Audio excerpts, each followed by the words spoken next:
choisi Jésus pour guider ma vie. Mon bien-aimé Jésus, il est à moi, je suis à lui. J'ai choisi Jésus pour guider ma vie. Mon bien-aimé Jésus, il est à moi, je suis à lui. J'ai choisi Jésus pour guider ma vie. Mon bien-aimé Jésus, il est à moi, je suis à lui. J'ai choisi Jésus pour guider ma vie. Mon bien-aimé Jésus, il est à moi, je suis à lui.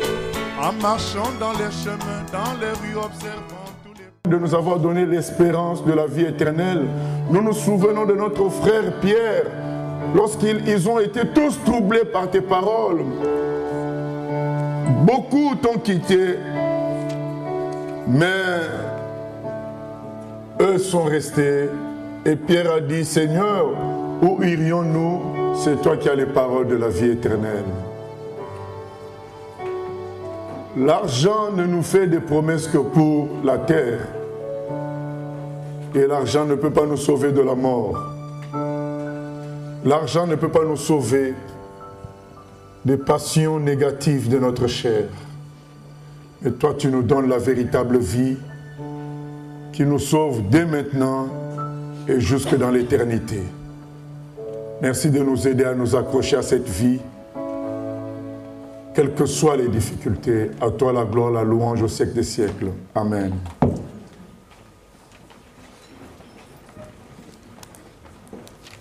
Nous lisons dans Jean au chapitre 6.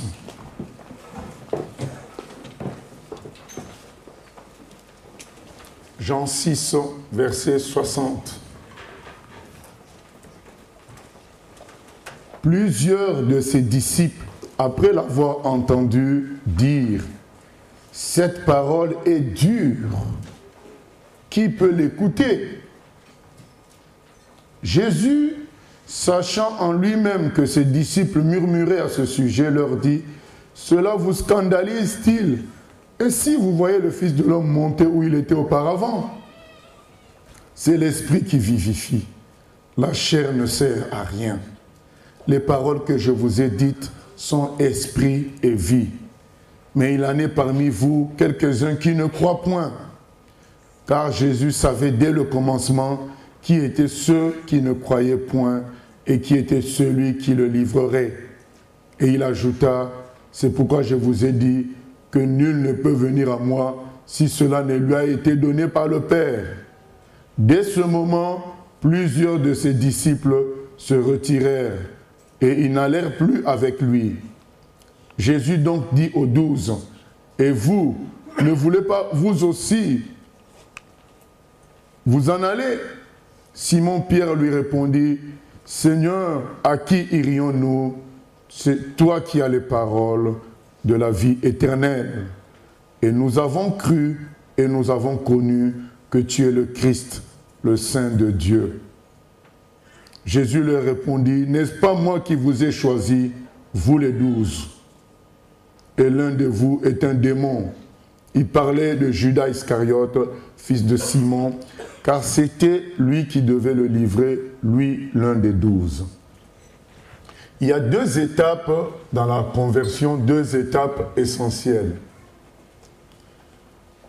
La première, en réalité, il n'y a qu'une seule étape.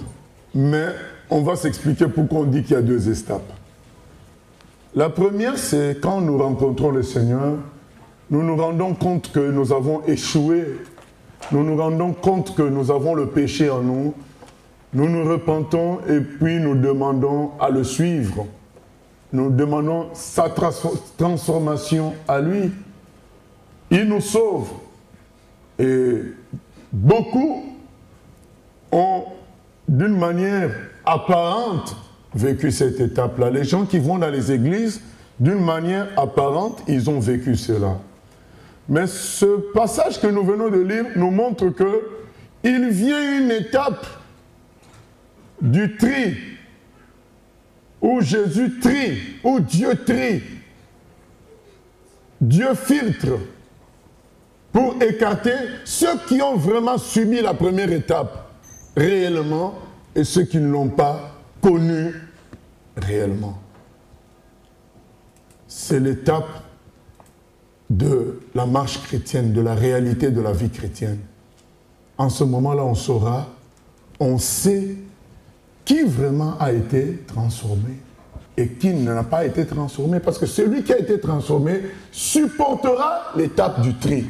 C'est ainsi que, au moment du tri, et il peut y avoir plusieurs étapes de tri, mais on peut concentrer ça en une seule étape.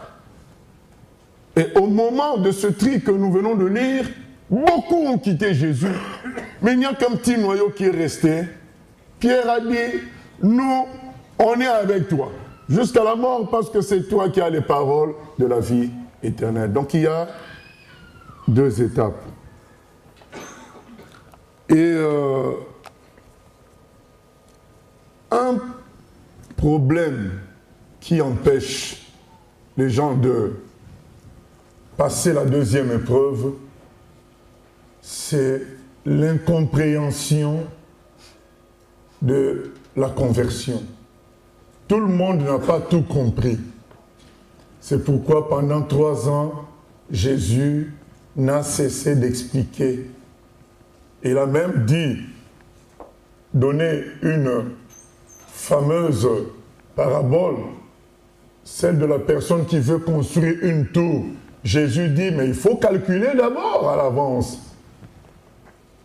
Et pendant 3 ans, les disciples ont eu à vivre la seconde étape, l'étape du tri, l'étape du choix en connaissance de cause. Parce que quand on vient au Seigneur, parfois, nous n'avons pas tout compris, nous n'avons pas tout assimilé, mais ce qui est important, c'est qu'on assimile qu'il est le Sauveur. C'est qu'on assimile qu'on est pécheur. Quand on assimile qu'on est pécheur et qu'on veut être sauvé, c'est le plus important. On n'a pas besoin de tout connaître. Mais il y a des réalités qu'on va connaître par la suite qui vont confirmer si réellement on avait abandonné notre vie au Seigneur.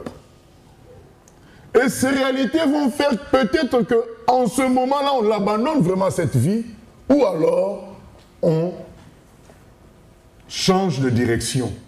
On fait marche arrière. Et beaucoup de chrétiens vivent parfois une vie chrétienne triste parce qu'ils n'ont pas compris c'est quoi la conversion. La conversion en Jésus, c'est une nouvelle vie. La loi de Christ ne peut être vécue que par une nouvelle personne. On lit dans Matthieu 9. Dans Matthieu 9,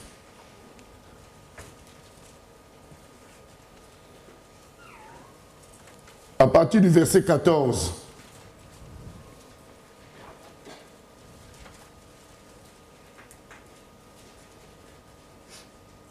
on peut même lire à partir du verset 10. Comme Jésus était à table dans la maison, voici beaucoup de publicains et de gens de mauvaise vie vinrent se mettre à table avec lui et avec ses disciples. Les pharisiens virent cela et ils dirent à ses disciples, « Pourquoi votre maître mange-t-il avec les publicains et les gens de mauvaise vie ?» Jésus, les ayant entendus, leur dit, « Ce ne sont pas ceux qui se portent bien qui ont besoin de médecins, mais les malades. Allez et apprenez ce que signifie « Je prends plaisir à la miséricorde et non au sacrifice, car je ne suis pas venu appeler des justes, mais des pécheurs. » Alors les disciples de Jean vinrent auprès de Jésus et dirent, « Pourquoi nous et les pharisiens, nous jeûnons, tandis que tes disciples ne jeûnent point ?» Jésus leur répondit, « Les amis de l'époux, peuvent-ils s'affliger pendant que l'époux est avec eux? Les jours viendront où l'époux leur sera enlevé et alors ils jeûneront. » Verset 16, c'est notre verset capital. « Personne ne met une pièce de drap neuf à un vieil habit, car elle emporterait une partie de l'habit et la déchirure serait pire.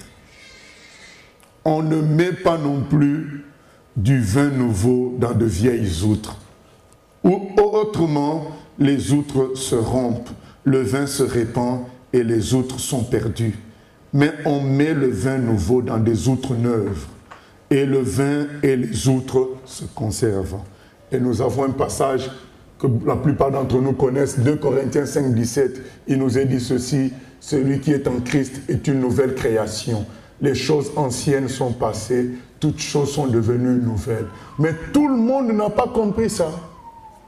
C'est ainsi que les pharisiens ont voulu quelque part suivre Jésus, mais ils étaient bloqués par le fait qu'ils devaient renier leur passé. Et ça les gênait. Et c'est pourquoi Jésus dit, on ne peut pas mélanger un drap ancien avec un drap neuf. Ça va se déchirer. Vous voulez conserver votre passé et saisir ce que je fais. C'est impossible. Pour saisir ce que je fais, il faut être un homme nouveau. Il faut des outres neuves pour le vin nouveau. Jésus, c'était le vin nouveau. Mais ce n'est pas tout le monde qui peut vivre Jésus. C'est ceux-là qui acceptent d'être transformés par lui d'abord. L'évangile a des principes, a des recommandations que seul un homme nouveau peut vivre. Beaucoup ont accepté de vivre l'évangile, mais sans accepter de devenir homme nouveau. C'est là le conflit. Le conflit vient en ce moment-là quand on veut vivre l'évangile tout en étant un homme ancien. Juste parce que dans notre tête, on se dit ce que Jésus dit est vrai, on voudrait bien le vivre, mais on n'a pas accepté de changer de vie. Jésus dit, c'est impossible. Mes commandements, mes instructions ne peuvent être vécues que par un homme nouveau. Nous, quand on s'est convertis, on a réalisé, vous savez, quand vous vous convertissez vraiment, vous vous rendez compte que, vous savez, avant de se convertir, on a côtoyé des chrétiens.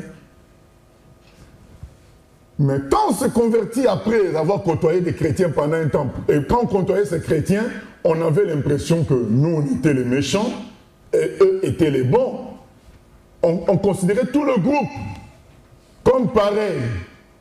Mais le jour où on se convertit, on se rend compte, je parle de vraie conversion, on se rend compte que dans le groupe qu'on considérait parfait, dans le groupe que l'on considérait comme homogène, c'est-à-dire tout le monde pareil, on se rend compte que tout le monde n'est pas pareil. Mais avant, on ne le voyait pas. Avant, on avait l'impression que tous les chrétiens sont pareils, quand on était en dehors de Christ. Mais quand tu te convertis, tu te rends compte que maintenant, ils ne sont pas pareils. Celui-là n'est pas vraiment converti. Alors que tu n'es que jeune converti, tu peux savoir qui est converti, qui n'est pas converti. Pourquoi? Parce qu'il y a en toi quelque chose que tu vois chez celui qui est converti aussi. Et moi, quand je me suis converti, j'ai réalisé que mon prédicateur, celui qui me prêchait, c'est quand j'étais dans le monde et que je venais par invitation à l'église, je venais par tourisme à l'église, je me suis rendu compte que celui qui prêchait ne l'était pas vraiment. Mais tant que je n'étais pas converti, j'avais l'impression que tous les chrétiens étaient identiques. Ils étaient bons, purs, sans faute. Mais quand je me suis converti, j'ai su que la chose qu'il y avait en moi, l'autre ne l'avait pas. On n'avait pas la même chose. Parce que moi, la chose que j'avais en moi m'avait préparé à mourir pour Jésus. Et je sentais bien que notre prédicateur, lui, n'était pas prêt à mourir pour Jésus. Il n'était pas prêt à abandonner ses études pour Jésus. Donc quand on parlait des projets de l'avenir, il ne parlait que de ses projets professionnels. Il ne parlait jamais du peuple de Dieu. Il ne parlait jamais du corps de Christ. Il ne parlait jamais du royaume de Dieu. Je me suis rendu compte qu'on n'était pas pareil, que lui et moi, on n'était pas de la même racine. La vraie conversion, quand on l'a subie, on n'a pas besoin de 20 ans d'études pour savoir qu'un autre est converti. Parce qu'on a la même chose ou on ne l'a pas. C'est ça la réalité. Et beaucoup ne se sont pas convertis vraiment, mais ils ont adhéré. Ils ont accepté que ce que dit Jésus est bon. Ils ont considéré que c'était excellent. Mais ils n'ont pas accepté, eux, de changer eux-mêmes, d'être une autre personne. Je ne dis pas que quand on est vraiment converti, on devient parfait. Quoique, d'une certaine manière, c'est la vérité. Mais quand je dis on ne devient pas parfait, c'est dans le sens où on peut pécher toujours. Mais quand on se convertit, à l'instant où on se convertit, on est parfait. Mais après, c'est la lutte avec la chair. Mais cependant, quand on est converti véritablement, on est quelqu'un d'autre. C'est important de voir ces différences-là. Vous savez, il y a Simon, le magicien, dans Actes des Apôtres au chapitre 9. C'est quelqu'un, lorsqu'il a vu Philippe faire des miracles, parler de Dieu, il a été touché. Et il s'est fait même baptiser pour se convertir. C'était un grand magicien. Il s'est même fait baptiser. Et le jour où Jean et Pierre arrivent à Samarie, ils voient Jean et Pierre prier pour les gens qui se convertissaient. Et ce Jean-là commence à manifester le don du Saint-Esprit. Il se dit, moi aussi je veux avoir cette puissance. Il dit, est-ce que je peux payer cela avec de l'argent? C'est là qu'on a su qui était Simon le magicien. Mais tant qu'il s'était fait baptiser, une personne extérieure allait dire, mais il est pareil que tous les autres, c'est un chrétien. Mais le jour où il a voulu payer la puissance de Dieu avec l'argent, Pierre a dit que cet argent périsse avec toi. Tu es animé d'un mauvais esprit, de mauvais désirs. Tu n'es pas de Dieu. Parce qu'on n'achète pas les choses de Dieu. Mais tant qu'il n'y avait pas eu cet événement, on allait considérer Simon comme un converti. Mais il y a une étape de tri où on confirme si vraiment on l'est, ou alors ça se démontre qu'on ne l'était pas. Alors en ce moment-là, choisissons de nous convertir. Je veux parler d'une nouvelle vie. Quand on se convertit à Christ, on entre dans une nouvelle vie. Beaucoup n'ont pas suffisamment pesé ce terme-là, nouvelle vie. Ils pensent qu'ils sont dans une nouvelle doctrine, nouvelle philosophie, mais ils n'ont pas compris que c'est une nouvelle vie parce que c'est une philosophie, c'est une doctrine qu'on ne peut pas vivre si on n'est pas transformé. On ne peut pas utiliser ce vin-là, mettre ça dans des outres anciennes. C'est impossible. Jésus le dit dans Matthieu 9. On ne peut pas. C'était la difficulté des pharisiens. On sent bien que cet homme est de Dieu, mais on a l'impression que si on le suit, on devra changer de vie. Mais c'est ça que Jésus demande. Jean 3. Jean chapitre 3.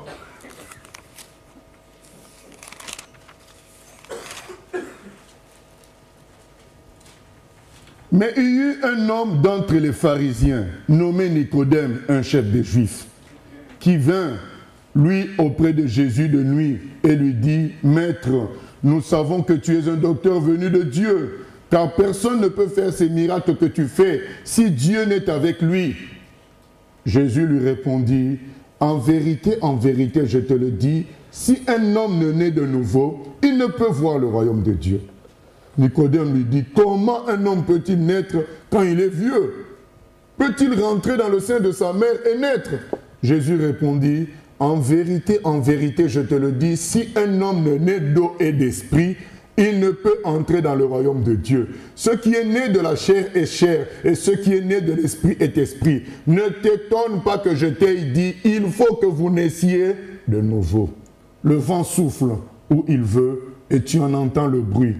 Mais tu ne sais d'où il vient, ni où il va. Il en est ainsi de tout homme qui est né de l'esprit. » Nicodème lui dit, « Comment cela peut-il se faire ?»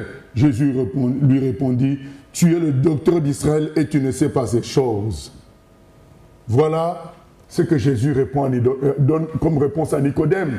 Parce que Nicodème était docteur, il devait savoir qu'Ézéchiel 36 et Jérémie 31 parlaient déjà de cette nouvelle naissance à venir.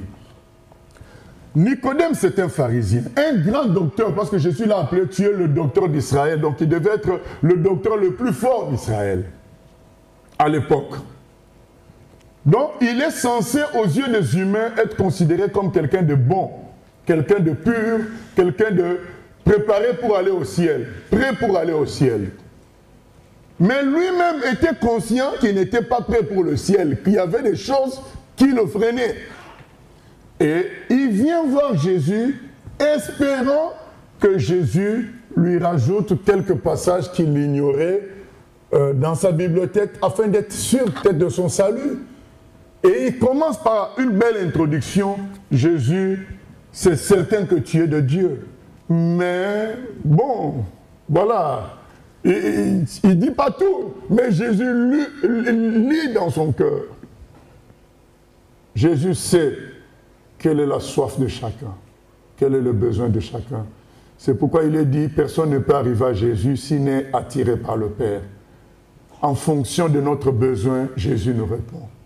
Si on est venu pour un miracle, on peut peut-être bénéficier d'un miracle de Jésus, mais on ne bénéficiera pas de la nouvelle naissance. Si on est venu à Jésus parce qu'on a trouvé comme Simon le magicien qu'il avait beaucoup de puissance, qu'il pouvait nous donner la puissance, oui, on peut expérimenter une certaine puissance, mais ça va en rester là. Si on est venu parce que c'est moralement correct, oui, on va expérimenter une certaine morale, mais ça va en rester là. Mais ce n'est pas la nouvelle vie. La nouvelle vie de Jésus, c'est autre chose. Et Nicodème, Jésus lui dit, Nicodème, ce que tu attends de moi là, ce n'est pas ce que je te propose. Moi, je te dis que pour aller au ciel, c'est la nouvelle vie. Il faut que ta vie ne soit plus la même. Il faut que tu naisses de nouveau. Il faut que je te donne une nouvelle vie. Nicodème dit, mais comment? Jésus dit, c'est comme le vent. D'où il vient, on ne sait pas. Où il va, on ne sait pas. Ce qui est sûr, on entend le bruit. Il y a quelqu'un qui pilote le vent, qui est invisible. Donc la nouvelle vie, c'est Dieu qui va piloter ta vie désormais. Ce n'est plus toi. Et par la suite, on a vu que Nicodème était devenu disciple du Seigneur. Mais la réponse de Jésus est claire. C'est que Dieu veut, c'est qu'on ait une nouvelle vie. Parce que l'ancienne vie est une vie de péché et d'échec. Dieu nous donne une nouvelle vie. Et beaucoup n'ont pas compris ça. Et beaucoup, on ne leur a pas prêché ça. On leur a dit que viens à Jésus, tu seras béni. Viens à Jésus, tu seras guéri. Viens à Jésus, c'est moralement correct. D'accord, Jésus veut nous sauver du péché, mais Jésus veut nous donner en même temps une nouvelle vie. Quelqu'un comme Nicodème, peut-être qu'il ne péchait pas au sens de la loi, mais il avait un problème, c'est qu'il n'avait pas une nouvelle vie. La vie de Dieu. Nous connaissons l'exemple, on prend encore un autre exemple dans Luc au chapitre 18.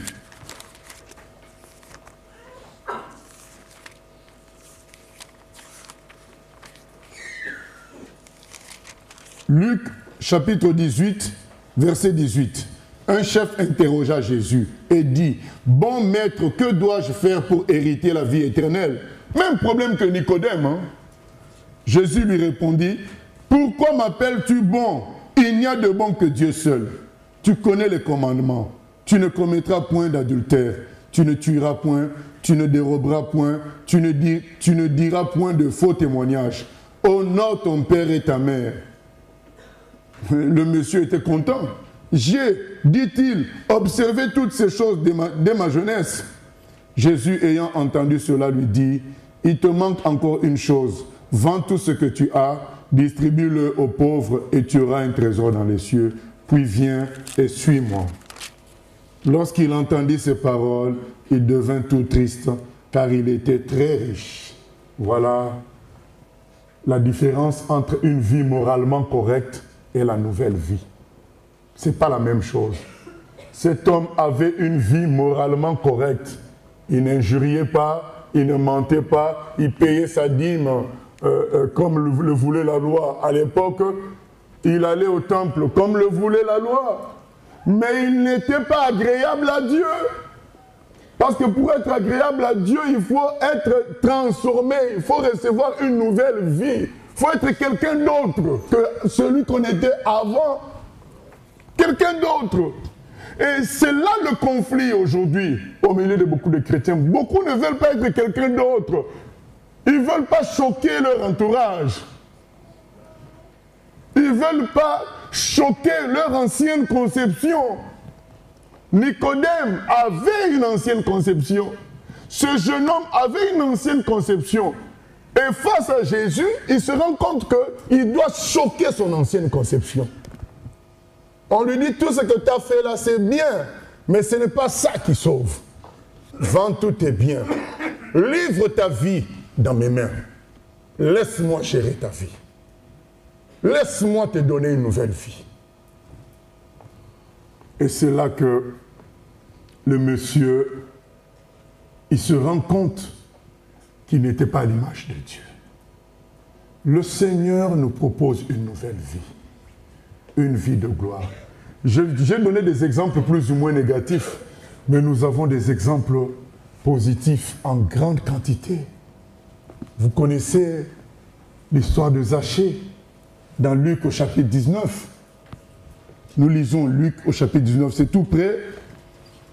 Jésus étant entré dans Jéricho, traversait la ville, et voici un homme riche appelé Zachée, chef de publicains, cherchait à voir qui était Jésus. Mais il ne pouvait y parvenir à cause de la foule, car il était de petite taille. Il courut en avant et monta sur un sycomore pour le voir, parce qu'il devait passer par là.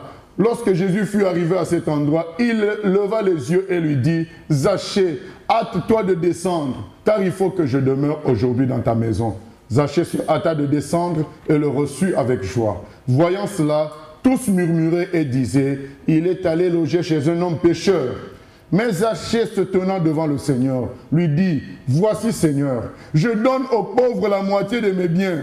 Et si j'ai fait tort de quelque chose à quelqu'un, je lui rends le quadruple. » Jésus lui dit, « Le salut est entré aujourd'hui dans cette maison, parce que celui-ci est aussi un fils d'Abraham. Car le Fils de l'homme est venu chercher et sauver ceux qui étaient perdus. » Amen. Venu chercher et sauver ceux qui étaient perdus. Zachée était sauvé. Comment on le sait? Il a laissé tous ses biens pour suivre le Seigneur. Je peux dire tout, parce qu'il a dit qu'il donne la moitié de ses biens aux pauvres. Et s'il doit rembourser tout ce qu'il avait volé, multiplié par 4, je crois qu'il n'allait plus rien avoir, lui. Voyons la différence entre Zachée et le monsieur qui était correct. Zachée, voleur, collecteur d'impôts, le jour où il rencontre Jésus, il comprend qu'il doit entrer dans une nouvelle vie. Sa vie ancienne était zéro. Et il se laisse transformer devant Jésus. Miraculeusement, il dit, voilà, maintenant j'entre dans une nouvelle vie. Moi qui étais esclave de l'argent, je vais prendre tous mes biens, la moitié je donne aux pauvres, et le reste, je rembourse à tout ce que j'ai volé. C'est ça, la nouvelle vie. Entre les deux, qui étaient sauvés? C'est Zachée. C'est pourquoi il est écrit, les premiers seront les derniers. Certains premiers seront des derniers, et certains derniers seront des premiers. Il est écrit, les prostituées vous devanceront au ciel. Parce que les gens, il y a beaucoup qui n'ont pas été filtrés, qui n'ont pas passé l'étape du filtrage. Ils n'ont pas passé l'étape du triage. Ils sont encore là à dire officiellement, je suis un enfant de Dieu, mais à ne pas accepter d'entrer dans une nouvelle vie. Parce que ça va choquer l'entourage, parce qu'il tient trop à la conception ancienne, ou alors il tient trop à lui-même. On voit deux personnes différentes. Zachée, qui le jour où il rencontre le sauveur de l'humanité, c'est fini, il s'abandonne entre ses mains. Et un autre qui rencontre le sauveur de l'humanité, qui ne veut pas s'abandonner entre ses mains. Mais qui va le sauver maintenant? Est-ce que ce sont ses bons actes? Non. Ce ne sont pas ses bons actes. Il est écrit clairement dans Ephésiens 2, 8, 10, nous sommes sauvés par grâce, par le moyen de la foi. Ce n'est point par les œuvres, afin que personne ne se glorifie. Malgré ses bons actes, le monsieur qui était correct n'a pas été sauvé. Jésus a dit à Nicodème, qui était humainement correct, tu n'es pas sauvé tant que je ne t'ai pas transformé, tant que je ne t'ai pas donné une autre vie. Tu n'es pas sauvé. parce que c'est moi qui sauve. Mais comment je sauve? En donnant une autre vie. Il est écrit, il y aura des pleurs et des grincements dedans, à la fin des temps. Il y a des gens qui diront, mais j'étais dans l'église, mais le Seigneur dira, mais tu n'as pas été sauvé. Je ne te connais pas. Tu ne volais peut-être pas. Tu ne mentais pas, mais voilà, tu gérais ta vie comme tu voulais. Tu as commis le péché de prendre ce qui n'est pas à toi, parce que ta vie n'est pas à toi. C'est moi qui ai créé ta vie. Beaucoup seront surpris d'entendre le Seigneur dire, je ne te connais pas parce que je ne t'ai pas sauvé. Tu étais dans les environs de mon ministère, comme Judas était parmi les 12. M'avait-il été sauvé? Non, parce qu'il ne s'est pas laissé transformer. Il n'a pas accepté la nouvelle vie. Et beaucoup sont officiellement chrétiens sans avoir accepté d'être dans une nouvelle vie où ils ne contrôlent plus, mais c'est l'esprit qui contrôle. Où c'est la parole de Dieu qui gère. Ce n'est plus lui. Il gère. En gérant ainsi, ils excluent le Seigneur. Officiellement, humainement, ils paraissent bons parce qu'ils vont à l'église. Ils chantent, ils prêchent, mais leur vie n'appartient pas au Seigneur. C'est ça la réalité. Et Jésus a été confronté à cette réalité-là. Beaucoup de pharisiens semblaient être de Dieu, mais en réalité, Jésus leur a dit, votre père, c'est le diable. Vous faites la volonté de votre père. Parce que si vous étiez vraiment de Dieu, vous m'accepteriez. J'ai souvent dit que si on est un judoka, on aimerait regarder dans David Douillet. Je ne peux pas comprendre qu'on dise qu'on est un bon judoka, qu'on ne veuille pas regarder le grand champion du judo. Comment peut-on prétendre être de Dieu et refuser de prendre la vie du Fils de Dieu? Vivre comme le Fils de Dieu. Donc il y a un souci. Donc d'un côté, on a accepté les principes, mais on n'a pas accepté sa vie. C'est un des problèmes que nous, et souvent quand certains bien-aimés me posent la question, mais pasteur, pourquoi nous avons tous les mêmes enseignements, mais tout le monde ne suit pas? Il y a deux catégories de personnes. Il y a des personnes qui acceptent l'enseignement, mais qui n'acceptent pas la vie de celui qui enseigne. Ils disent juste que l'enseignement est bon. Vous vous souvenez de cette dame qui a dit à Jésus, « Oh, tu parles vraiment avec autorité, que Dieu bénisse la personne qui t'a allaité, qui t'a mise au monde. » Jésus a dit, « Bénis soient plutôt ceux qui écoutent la parole de Dieu et la mettent en pratique. » Il y a deux catégories de personnes. Il y a des gens qui vont dire, « Ah, mais un tel prédicateur, il est correct, il prêche bien. Mais il exagère dans sa vie. » Voilà.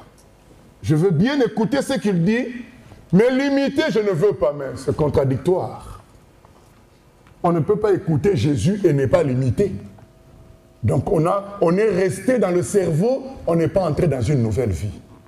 On doit écouter Jésus et imiter sa vie comme Zachée. Zachée a vu qu'en face de lui, il y avait qui?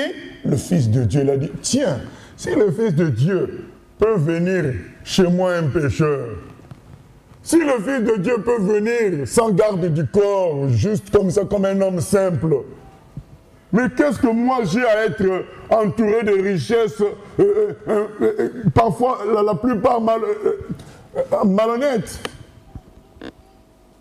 Il a dit non, je veux être rempli du Fils de Dieu. Je veux être rempli du Fils de Dieu. Je choisis d'obéir au Fils de Dieu.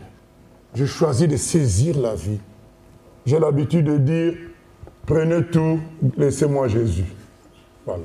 Prenez tout, l'argent, tout ce que vous voulez, laissez-moi le Dieu vivant, Jésus lui-même. Quand tu as Jésus, tu as tout. Une nouvelle vie, c'est ce que Jésus nous propose. Et beaucoup n'ont pas compris ça. Aujourd'hui, c'est l'heure de la décision. Peut-être que tu es venu au Seigneur, parce que ses paroles sont belles, ses paroles sont vraies. Mais as-tu accepté d'entrer dans une nouvelle vie? Vous savez, quelqu'un qui a reçu une nouvelle vie, quand il entend les exigences du Seigneur, il est heureux de les appliquer.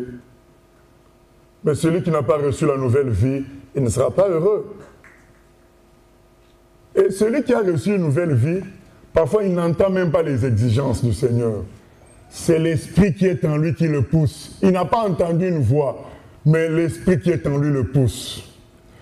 Vous savez, dans Actes des Apôtres au chapitre 4, les disciples ont été fouettés parce qu'ils ont prêché au nom de Jésus.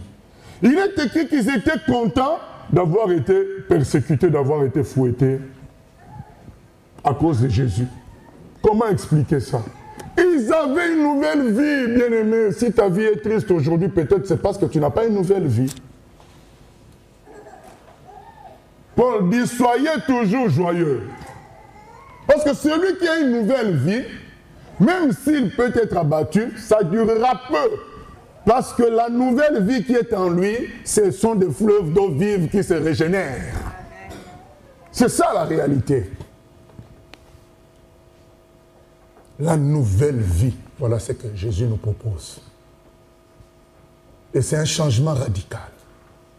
Le passé, c'est le passé, entre maintenant dans une nouvelle vie. Vous ne voyez pas ce que Jésus demande aux apôtres quand ils doivent aller en mission. Qu'est-ce qu'il leur dit? Ne prenez pas d'argent. Une nouvelle vie. Avant, pour aller en mission, il fallait prévoir ceci, prévoir cela, prévoir. Jésus leur dit, avec moi, c'est l'ordre qui est important. Ce n'est pas les moyens. C'est l'ordre qui est important. Voilà une nouvelle conception, une nouvelle vie. Avant, c'est les moyens qui étaient importants. Avant d'aller au combat, il faut être tel, avoir telle armée, ceci, cela, avant de faire ceci. Mais avec Jésus, ce n'est pas les moyens qui sont importants, c'est l'ordre. Si Jésus donne un ordre, sache que dans cet ordre-là se trouvent tous les moyens. Une nouvelle vie. Aujourd'hui, il y a beaucoup de pasteurs, avant d'aller en mission dans un autre pays, il faut qu'on lui assure une voiture de mission.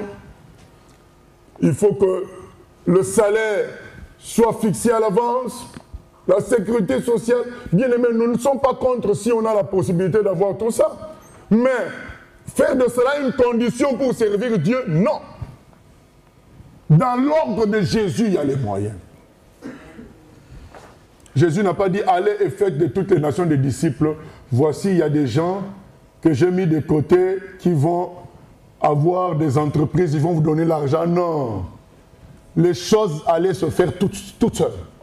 C'est le Seigneur qui allait faire tout. Une nouvelle vie. Pour vivre la vie de Jésus, pour suivre l'évangile, il faut être différent. C'est clair. Si on n'a pas compris ça, on sera tout le temps en conflit. Commençons par le premier conflit. On sera tout le temps en conflit par rapport à notre entourage. Parce que notre entourage, qui n'est pas en Christ, sera gêné par la vie de Christ. Il est écrit dans 2 Corinthiens 6, la lumière et les ténèbres ne peuvent pas marcher ensemble. Toutefois, le Seigneur nous demande de faire profil bas, afin qu'il y ait une certaine harmonie, même s'il y a les ténèbres autour de nous, qu'il y ait une certaine acceptation de cette vie-là. Mais cependant, il y aura des difficultés sur difficultés autour de nous, parce qu'autour de nous, les gens n'ont pas cru en Jésus. Et quand je dis autour de nous, c'est même dans les églises. Parce que dans les églises, tout le monde n'a pas cru en Jésus au sens de la nouvelle vie. Ce qui fait que quand toi tu entres dans une nouvelle vie, il y aura une compréhension entre toi et ceux qui n'ont pas la nouvelle vie. Même si vous tous, vous confessez le même Jésus. On te traitera de toutes sortes de noms parce que toi, tu as livré ta vie au Seigneur et tu vas paraître comme une sorte d'extrémiste. Mais si c'est ça l'extrémisme, c'est une bonne chose. Je crois le jeune homme riche à qui Jésus a dit « Vends tous tes biens et suis-moi », il a dû dire « Il exagère ». Il a dit « Il exagère ». Je suis déjà assez correct comme ça, je ne vole pas, je ne mens pas, je ne fais du mal à personne. Il exagère. La nouvelle vie en Christ, c'est des fleuves d'eau vive. On ne nous demande pas d'embêter les gens, de commencer à louer Dieu en criant chez nous et déranger le voisin qui est païen. Non. Mais il est vrai que quand on va toujours rencontrer le voisin en souriant, en lui disant bonjour, et comme lui, 4 jours sur 7, il est dans la dépression ou dans la colère, il va finir par s'énerver de nous voir toujours sourire. Mais non, est-ce qu'il faut ne plus sourire pour satisfaire le voisin? Non. Tu dois vivre la nouvelle vie.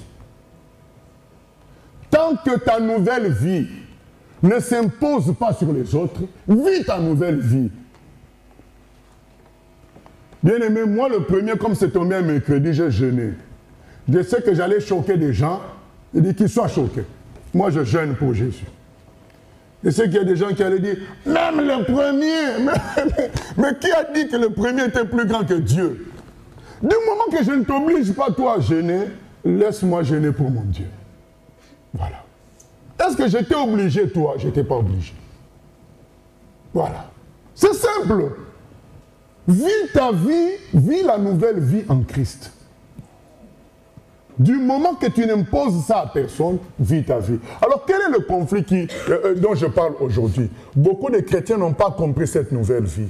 Dès qu'ils gênent leur entourage, dès qu'ils sont persécutés au travail, dès qu'ils sont persécutés dans l'église, je dis bien dans l'église, parce que beaucoup ne sont pas en Christ, donc ils sont officiellement en Christ, mais ils n'ont pas tout donné, alors ils vont te persécuter.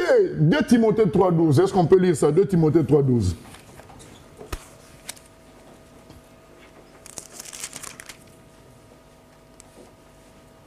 Or, tous ceux qui veulent vivre pieusement en Jésus-Christ seront persécutés. Ils seront persécutés. Vous savez, nous, quand on s'est convertis au Maroc, on avait des anciens qui venaient 1 heure après le début du culte. Donc, il vient là tranquillement, il se montre en costume ancien. Alors, nous, les nouveaux convertis, qui avions une nouvelle vie, le monsieur là n'a pas ce que nous on a en tout cas. Il est plus vieux que nous en Christ, officiellement, mais on n'a pas la même chose dans le cœur. Parce qu'il ose venir 1 heure après que le culte ait commencé. C'est un ancien, peut-être même qu'il va prêcher. Donc la persécution a commencé dans l'église même. Parce que l'esprit de vérité va te pousser à avoir une attitude qui va gêner celui qui n'a pas ça. Et beaucoup de chrétiens, j'ai parlé avec un frère au téléphone, qui menait une vie triste, parce qu'il veut qu'il y ait entente entre lui et son entourage. Moi je dis, frère, donc tu n'as pas compris la nouvelle vie que Jésus nous a donnée. Quand tu as une nouvelle vie, il ne peut pas y avoir entente avec les gens qui ont une ancienne vie. Il va y avoir une sorte de pacte de non-agression. Mais il ne peut pas y avoir un échange, une communion. Ce n'est pas possible. Il y aura conflit. Déjà dans Galates 5, c'est dit que il y a conflit chez nous-mêmes, qui sommes chrétiens, qui avons une nouvelle vie. Parce que notre nouvelle vie n'est pas d'accord avec notre chair, et notre chair n'est pas d'accord avec cette nouvelle vie. Déjà chez nous-mêmes, il y a un conflit. Mais à combien plus forte raison avec les gens qui n'ont pas la nouvelle vie? Il y aura un conflit. Et beaucoup de chrétiens veulent qu'il y ait communion, qu'il y ait entente parfaite avec ceux qui n'ont pas la nouvelle vie. C'est impossible. Ça ne peut pas marcher ensemble. Jésus a eu des conflits avec les représentants de Dieu de son époque. Parce que lui, c'était la vie de Dieu, eux, c'était la religion. Mais déjà, si tu as des conflits avec les représentants de Dieu, avec les gens du dehors, ça sera comment? Et beaucoup sont gênés, sont dérangés de paraître parce qu'ils ont peur qu'on dise « tu es sectaire ». Ils ont peur qu'on dise « tu es méchant », parce qu'on dit ça même. Un parent qui refuse de faire le sapin, alors que dans toute la famille, tout le monde a fait un sapin, les enfants disent « mais papa est méchant ». Maman veut le sapin, mais papa ne veut pas. Papa dit « non, moi je ne peux pas parce que dans Jérémie, on interdit les arbres verts qui sont des symboles d'adoration.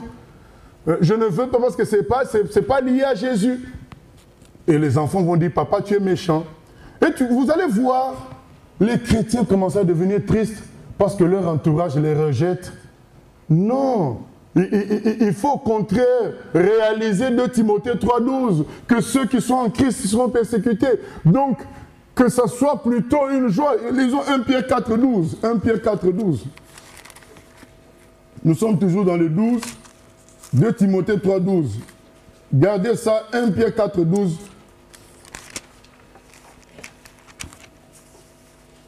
Mais bien aimés, ne trouvez pas étrange d'être dans la fournaise de l'épreuve, comme s'il vous arrivait quelque chose d'extraordinaire. Il y a des chrétiens, quand ils parlent de la persécution, c'est comme si, mais on ne s'y attendait pas. Mais comment dire, le Seigneur a passé son temps à nous prévenir qu'on sera persécuté. On va lire les passages.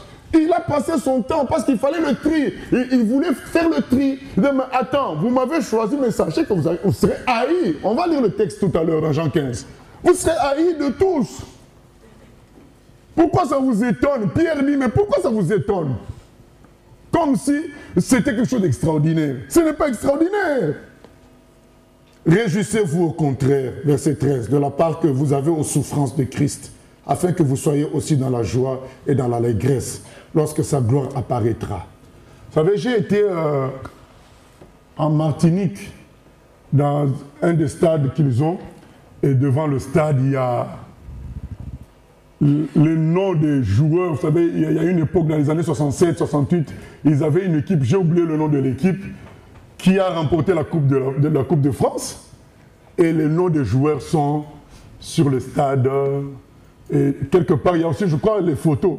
Mais les noms sont gravés sur le mur ou le portail du stade. Et je me dis que, éternellement, quand on sera au ciel, le nom des combattants de Dieu seront gravés. C'est-à-dire, voilà les combattants de Rouen. Voilà les combattants de Marseille. Voilà ceux qui ont mouillé le maillot tel jour pour évangéliser. Leur nom sera inscrit.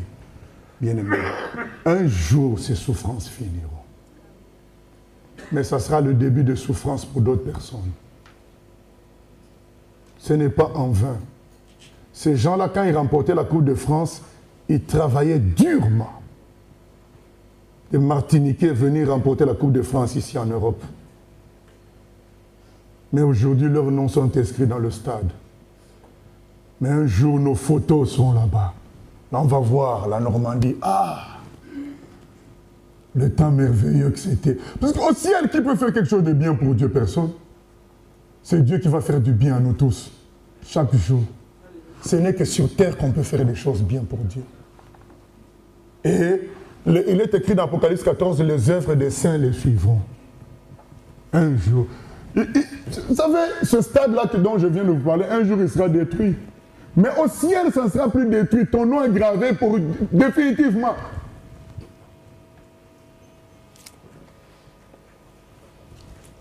Pierre dit, réjouissez-vous au contraire de la part que vous avez aux souffrances de Christ, afin que vous soyez aussi dans la joie et dans l'allégresse lorsque sa gloire apparaîtra. Si vous êtes outragés pour le nom de Christ, vous êtes heureux, parce que l'Esprit de gloire, l'Esprit de Dieu repose sur vous. Voilà ce qui est dit. Si on est outragé pour le nom de Christ, ça veut dire que l'Esprit travaille en nous. Mais si quelqu'un souffre comme chrétien, Non, plutôt verset 15. Que personne d'entre vous, en effet, ne souffre comme meurtrier, ou voleur, ou malfaiteur, ou pour s'être ingéré dans les affaires d'autrui. Mais si quelqu'un souffre comme chrétien, qu'il n'en ait point honte, et que plutôt il glorifie Dieu à cause de ce nom. Car c'est le moment où le jugement va commencer par la maison de Dieu. Or, si c'est par nous qu'il commence, quelle sera la fin de ceux qui n'obéissent pas à l'évangile de Dieu? Et si le juste se sauve avec peine, que deviendront l'impie et le pécheur? Ainsi que ceux qui souffrent selon la volonté de Dieu remettent leur âme au fidèle Créateur en faisant ce qui est bien. Amen.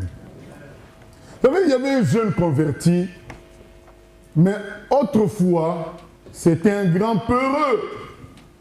Et il a été embauché quelque part où le patron, son chef plutôt, c'était quelqu'un de méchant et puis physiquement costaud, imposant. Il faisait peur à tout le monde. Mais lui, il venait de se convertir. Avant, il tremblait devant ce costaud-là. Et c'était son chef en plus. Quand on se convertit, c'est une nouvelle vie qu'on reçoit. Et comme il avait une nouvelle vie, le monsieur continuait toujours à dire des mots. Vous savez, il y a des gens qui ont des jurons, qui disent des choses toujours impures en jurant, ou bien contre Dieu en jurant. Le garçon qui était peureux autrefois, il s'est approché de son costaud et méchant de chef. Il lui a dit, « Chef, je ne peux plus supporter les jurons que vous sortez chaque jour de votre bouche. » Oh, le chef est étonné que ce petit ait ce courage. Mais qu'est-ce qui t'arrive? Il dit, parce qu'à chaque fois que vous sortez ça, vous outragez l'Esprit de Dieu qui est en moi. Le chef n'a pas compris. À partir de ce jour-là, il a arrêté de jurer. Et il a changé de vie. Ça, c'est la nouvelle vie. Je suis sûr que si ce garçon-là avait donné son projet, avait partagé son projet à un vieux chrétien, le vieux chrétien allait lui dire, tu ne vas pas perdre ton boulot à cause des jurons. Tu ne vas pas perdre ton boulot, mais le juré change de salle.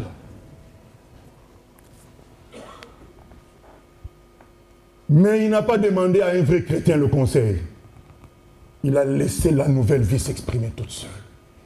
Parce que la nouvelle vie s'exprime avec puissance et change les choses. Il faut laisser la vie nouvelle s'exprimer. Ça générera l'entourage. Vous savez, quand je suis parti au mariage de ma soeur, j'ai pris le voyage 7000 km. Le mariage se faisait dans un temple catholique. Et j'ai dit aux gens que moi, je n'entrais pas dans le temple catholique. Parce qu'il y avait des statues et ils adoraient des faux dieux. Il y a des gens qui m'ont supplié. Mais non, mais c'est ta soeur, tu as fait le voyage. J'ai dit, je ne veux pas mourir pour ma soeur, mourir spirituellement pour ma soeur. Et puis si j'entre là-bas, les gens vont considérer que ce que moi je fais, c'est la même chose que ce que les catholiques font. Je ne veux pas qu'il y ait cette confusion-là. Je reste dehors. Aujourd'hui, ma soeur, c'est celle dont je peux dire que c'est, après moi, c'est la vraie convertie de la famille. Elle a quitté le catholicisme. Aujourd'hui, elle est en Christ. Et je suis très heureux quand je cause avec elle. Je suis hyper heureux. Je dis merci Seigneur m'avoir donné le courage de refuser, de choquer toute ma famille, de choquer la famille, ma belle famille, et de choquer l'autre famille, la famille du mari de ma soeur. Mais aujourd'hui, Dieu a travaillé.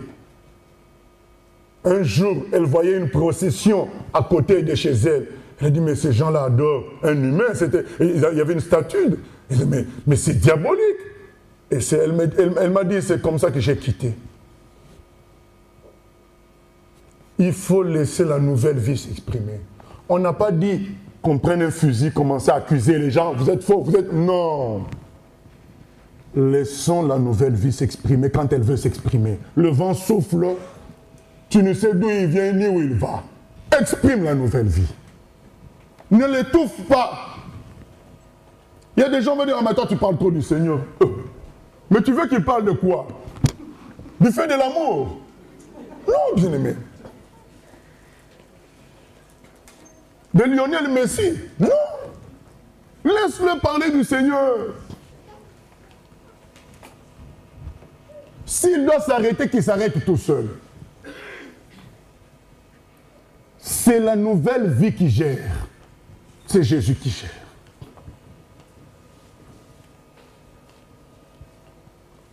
Comprenons, bien-aimés, que nous serons gênés, nous serons persécutés, nous serons incompris. Mais si nous vérifions que ce que nous faisons est biblique, soyons heureux comme notre frère Pierre vient de le dire. La nouvelle vie a d'autres implications. La conception par rapport à l'argent. Vous savez, il y a un verset qui dit dans Ecclésiaste 11, « Jette ton pain à la surface des eaux, un jour tu vas récupérer ça. » C'est un verset dur. Comment tu peux jeter du pain et même si tu dois récupérer ce pain-là, il sera mouillé, il sera trempé. Mais quand ce verset dit tu récupéreras un vrai pain, ce n'est pas un pain mouillé. Mais qui peut croire ça? Tu jettes ton pain à la surface des eaux, tu vas récupérer ça. Ça, c'est... Pour vivre ça, il faut avoir la nouvelle vie.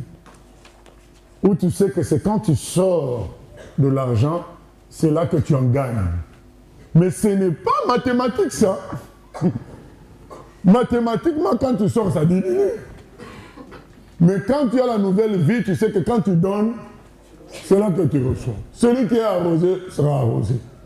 Celui qui arrose plutôt sera arrosé. Jette ton pain à la surface des eaux.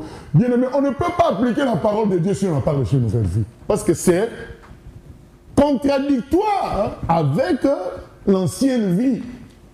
Ça ne marche pas. Jette ton pain à la surface des eaux et puis tu retrouveras ça. Ça ne marche pas. Jésus dit à ce jeune homme riche, vends tous tes biens et suis-moi. Je me suis dit, mais je vais me retrouver pauvre. Mais non, tu ne vas pas te retrouver pauvre. Tu vas avoir une richesse que personne ne peut contrôler désormais. Là, la richesse que tu as, le feu peut consumer ça. La tempête peut disperser ça. Mais la richesse que moi je vais te donner, personne ne peut enlever ça. C'est la richesse d'en haut. On ne peut pas entrer dans ça sans entrer dans la nouvelle vie. On ne peut pas. Vous savez, les pharisiens étaient tellement dans l'ancienne vie. Un jour, ils ont voulu piéger Jésus, mais ce n'était pas les pharisiens, les sadducéens. Mais oui, mais dans Matthieu 22, mais un homme avait une femme, il meurt, son frère prend la femme. Il meurt aussi, le frère qui suit prend la femme. Après, il y a eu 7 frères. Le jour de la résurrection, vous qui croyez à la résurrection, le jour de la résurrection, qu'est-ce qui va se passer? Qui prendra la femme? Jésus dit, vous ne connaissez ni les Écritures, ni la puissance de Dieu. Quelqu'un qui n'a pas la nouvelle vie ne connaît pas la puissance de Dieu. Il connaît les principes de Dieu, comme quoi il ne faut pas faire le mal, il faut aimer Jésus, il faut aimer Dieu. Mais il n'a pas lui-même, c'est pas visible pour lui, quoi. Il est comme le professeur de zoologie qui n'a jamais vu de lion, quoi. Donc même quand il explique le lion, bon, il a une crinière, parce qu'il a vu des photos. Mais lui n'a pas vu vraiment le lion. Et il faut recevoir la nouvelle vie pour voir les choses de Dieu clairement. Jésus dit, mais vous ne comprenez pas parce que vous n'avez pas la puissance de Dieu. Vous ne connaissez pas la puissance de Dieu. À la résurrection, il n'y aura pas d'hommes et de femmes. On sera comme des anges.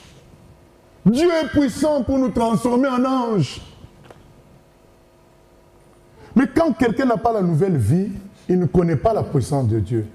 Il va utiliser la Bible, mais réfléchir comme un humain. Parce qu'il ne connaît pas la puissance de Dieu.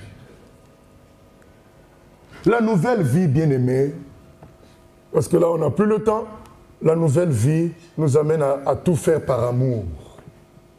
On vit par amour. pour Dieu et pour les autres. On ne cherche pas à avoir raison, mais on cherche à se livrer pour Dieu et les autres. Ce qui fait que on peut débattre, mais celui qui est nouveau, qui a reçu la nouvelle vie, finira par dire, ben Dieu te convaincra. Voilà. Je ne veux pas, moi, utiliser des arguments ad vitam aeternam. Non, Dieu va te convaincre. Parce qu'il croit à la puissance de Dieu. Celui qui croit à la puissance de Dieu n'aura pas peur de dire la vérité. Parce que celui qui ne croit pas à la puissance de Dieu va dire, mais si je dis la vérité crue, je vais faire fuir les gens. Non! Obéis à ce que le Saint-Esprit te demande de dire. Et quand tu le fais, le Seigneur va toucher les cœurs. Malgré le fait que c'est la vérité, comme on dit, crue. Nous allons lire et que le Seigneur nous parle. Donc, au lieu de trop expliquer, nous lisons Matthieu 10 et Jean 15 pour clôturer. Et peut-être aussi Matthieu 5. Et que ces passages, nous puissions les relire à la maison pour comprendre c'est quoi la nouvelle vie en Christ. Matthieu 10, à partir du verset 16. Voici, je vous envoie comme des brebis au milieu des loups. Soyez donc prudents comme les serpents et simples comme les colombes. Mettez-vous en garde contre les hommes, car ils vous livreront aux tribunaux et ils vous battront de verges dans leurs synagogues. Vous serez menés à cause de moi devant des gouverneurs et devant des rois pour servir de témoignage à eux et aux païens. Mais quand on vous livrera, ne vous inquiétez ni de la manière dont vous parlerez, ni de ce que vous direz. Ce que vous aurez à dire vous sera donné à l'heure même. Car ce n'est pas vous qui parlerez, c'est l'Esprit de votre Père qui parlera en vous. Le frère livrera son frère à la mort et le père son enfant. Les enfants se soulèveront contre leurs parents et les feront mourir. Vous serez haïs de tous à cause de mon nom, mais celui qui persévérera jusqu'à la fin sera sauvé. Quand on vous persécutera dans une ville, fuyez dans une autre.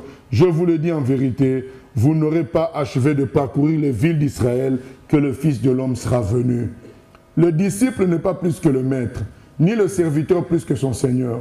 Il suffit au disciple d'être traité comme son maître et au serviteur comme son Seigneur. S'ils ont appelé le maître de la maison Belzéboul, à combien plus forte raison appelleront-ils ainsi les gens de sa maison? Ne les craignez donc point, car il n'y a rien de caché qui ne doive être découvert, ni de secret qui ne doivent être connus. Ce que je vous dis dans les ténèbres, dites-le en plein jour. Et ce qui vous est dit à l'oreille, prêchez-le sur les toits. Ne craignez pas ceux qui tuent le corps et qui ne peuvent tuer l'âme. Craignez plutôt celui qui peut faire périr l'âme et le corps dans la géhenne. Nous lisons Jean au chapitre 15. Jean chapitre 15. Bien-aimés, vous savez, j'ai parlé de la résurrection. Ça fait partie aussi de la nouvelle vie. Le principe de la mort et de la résurrection. Vous savez, on peut avoir quelqu'un qui nous embête à gauche, à droite, une situation qui nous embête. Autrefois, qu'est-ce qu'on faisait? On voulait tout pour améliorer, on faisait tout pour améliorer la situation. On travaillait pour améliorer. Mais avec la nouvelle vie, on a compris une chose. Il faut laisser parfois la situation mourir afin qu'il y ait une résurrection. Il ne faut pas toujours travailler à vouloir améliorer. Il faut dire, Seigneur, je t'abandonne la chose. Ça peut même s'empirer, que ça s'empire. Moi, je crois en la résurrection. Ça va mourir et la résurrection viendra. Vouloir à tout prix que ton mari change, vouloir à tout prix que ta femme change, tu mets la pression, non. Abandonne-le entre les mains du Seigneur. Abandonne ton fils entre les mains du Seigneur. Il y a le fils voyou brigand d'une dame qui était intercesseuse. Vous savez comment il a été touché par le Seigneur? Il était en plein carnaval de Rio de Janeiro. Il entend une voix qui lui dit, ce n'est pas ton endroit pour toi. Dieu est tout puissant. Laissons la situation mourir, ça ressuscitera.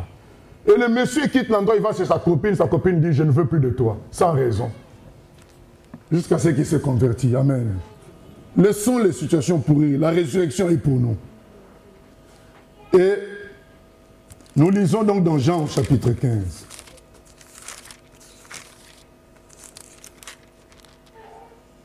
Le Seigneur dit au verset 18, « Si le monde vous hait, sachez qu'il m'a haï avant vous. Si vous étiez du monde, le monde aimerait ce qui est à lui. Mais parce que vous n'êtes pas du monde et que je vous ai choisi du milieu du monde, à cause de cela, le monde vous hait. Souvenez-vous de la parole que je vous ai dite. Le serviteur n'est pas plus grand que son maître. S'ils m'ont persécuté, ils vous persécuteront aussi. S'ils ont gardé ma parole, ils garderont aussi la vôtre. Mais ils vous feront toutes ces choses à cause de mon nom, parce qu'ils ne connaissent pas celui qui m'a envoyé. Si je n'étais pas venu et que je ne leur ai point parlé, ils n'auraient pas de péché. Mais maintenant, ils n'ont aucune excuse de leur péché. Celui qui me hait est aussi mon Père. Si je n'avais pas fait parmi eux des œuvres que nul autre n'a faites, ils n'auraient pas de péché. Mais maintenant, ils les ont vus et ils ont haï, et moi et mon Père. Mais cela est arrivé afin que s'accomplisse la parole qui est écrite dans leur loi. Ils m'ont haï sans cause. Nous clôturons avec Matthieu 5 et Actes des Apôtres, chapitre 1er, Matthieu 5. Il est écrit ceci, verset 27. Vous avez appris qu'il a été dit, tu ne commettras point d'adultère. Mais moi je vous dis que quiconque regarde une femme pour la convoiter a déjà commis un adultère avec elle dans son cœur.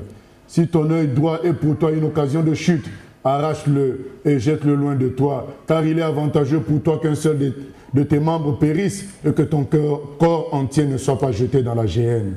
Et si ta main droite est pour toi une occasion de chute, coupe-la et jette-la loin de toi, car il est avantageux pour toi qu'un seul de tes membres périsse et que ton corps entier n'aille pas dans la géhenne.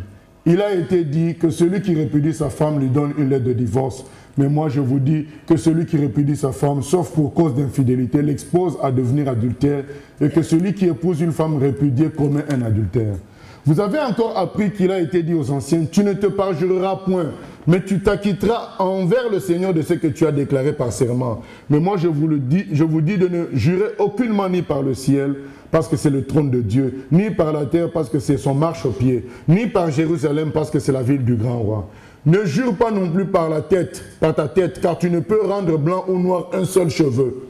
Que votre parole soit oui, oui, non, non. Ce qu'on y ajoute vient du malin. Vous avez appris qu'il a été dit œil pour œil et dent pour dent. Mais moi je vous dis de ne pas résister aux méchants. Si quelqu'un te frappe sur la joue droite, présente-lui aussi l'autre. Si quelqu'un veut plaider contre toi et prendre ta tunique, laisse-lui encore ton manteau. Si quelqu'un te force à faire 1000, fais-en 2 avec lui. Donne à celui qui te demande et ne te détourne pas de celui qui veut emprunter de toi. Vous avez appris qu'il a été dit, tu aimeras ton prochain et tu haïras ton ennemi. Mais moi je vous dis, aimez vos ennemis. Bénissez ceux qui vous maudissent. Faites du bien à ceux qui vous haïssent. Et priez pour ceux qui vous maltraitent et qui vous persécutent, afin que vous soyez fils de votre Père qui est dans les cieux. Car il fait lever son soleil sur les méchants et sur les bons, et il fait pleuvoir sur les justes et sur les injustes. Si vous aimez ceux qui vous aiment, quelle récompense méritez-vous? Les publicains n'agissent-ils pas de même? Et si vous saluez seulement vos frères, que faites-vous d'extraordinaire? Les païens n'agissent-ils pas de même? Soyez donc parfaits, comme votre Père céleste est parfait. Et Acte 1:8, et vous recevez une puissance, le Saint-Esprit survenant sur vous, et vous serez mes témoins. Tout cela est possible par la puissance du Saint-Esprit. Et cette puissance va nous donner cette nouvelle nature qui peut obéir à la profondeur de ce qu'est la parole de Dieu et aussi qui peut produire la gloire de Dieu. Voilà, que Dieu nous bénisse. Nous allons prier que aujourd'hui nous entrions dans une nouvelle vie. Peut-être que tu avais accepté les préceptes du Seigneur, mais tu n'avais pas réalisé qu'il fallait entrer toi-même dans une nouvelle vie. C'est le jour pour toi. La voix du Seigneur m'appelle, prends ta croix et viens, suis-moi.